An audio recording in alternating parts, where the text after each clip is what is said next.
آلان اسماعیل گنج 24 سالی و زاوای سال دوماهی قربانی بردمان فروکین لشکریان ترکیه. گلششی و محل نیزی گند بلنباس نحیا چمان که سربقز آمیدیه و شهید بویه. پرسیار جی اوه ارکه خینا گنج کرد ویرنگی ارزان کریه. ارکسه سروریا و آخه پارزید و 33 سال سروری آخا کردستان باشور کردستان و عراق تیتا بن پیکرن و حکمت باشور کردستان حکمت عراق 2003 هر و هر دو هف بش و بشدارند گل دولت ترکیه دوان تاوانا دا چونکو موافقت و آگهداری و پیمان دقولی و سیقولی نابین حکمت هرمی و حکمت عراق و حکمت ترکیه دا لشکر ترکیه داخلی آخا کردستان و عراق بویه اف همو تاوان ترکیه دکتن حکمت کردستان حکمت عراق تیدا بجدار شریکه مشارکه تیدا جبرکو بر فروکت به فروکوان عن فروکدیش ترکیه دهاتن مطار ترکیه باشور جهت قصف کردن چون ویگاول آخا کردستان بخواد طیاره راد بن چون گفت فروکت به فروکوان جیب تایبتی جیش دمک دیر نه این چند 15-20 کیلومتر 3 کیلومتر تین ودشن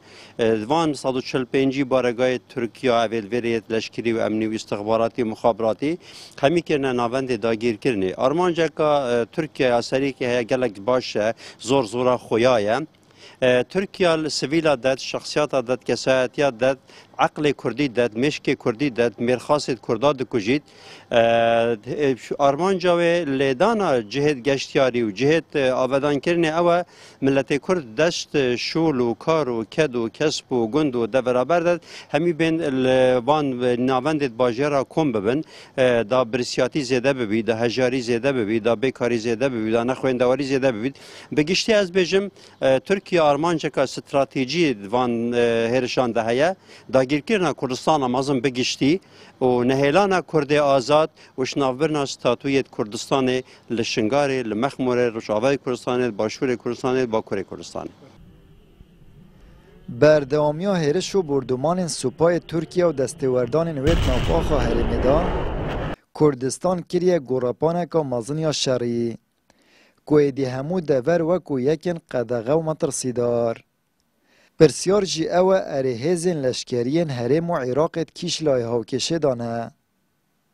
يعني أفدمك سباي تركيا وباراسيون وطبخانين وبالافرين وهندني زيكي جيانا خلكي بن حتى يعني شرقي ناس جادجي او غرفات تدا تنل السوشيال ميديا سحتيا غونديخو او غرفه جيبو ميدان شرقي دي في خلكي تشالنما نا حكومه عراقي هي سياده نا حكومه هرم كردستان هي اگرنا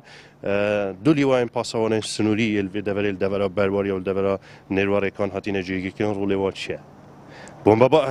هر بلاد دعاب كانوا داستوات بلم بمبا بارانا وانا هيدا كيرن افلي وين كود بيجني باسوان السنوري سرب عراقي بدا جبلي في هيزا كا بيشمرغال ويري بس يالوي همي ما ترسيدات اف هيزين كردي البرامبريك راسيونال افي خاله هيا شري بكي كا هيزا كا كرديه بيشمرغي هيزا كا كرديه ليون باسوان السنوري همي كردن يعني هل فينا كا تشي بيتن تركيا شد برجوان دي خود بدمايك بين الدیف آماران در انجام هرش و چالاکیین لشکر ترکیت نافاخ هرم کردستان دا زیادتری 145 کس شهید بوینه و 185 کس دیتر جی بریندار بوینه. اجبلی زیانن مادین زور. اول دمکی ده عراق و هرم نشاینه سروری آخا هرم کردستان پارزن و بیدنگ و به هلویست ماینه. آمد بریفکانی، کانال آسمانی پیام، دهوک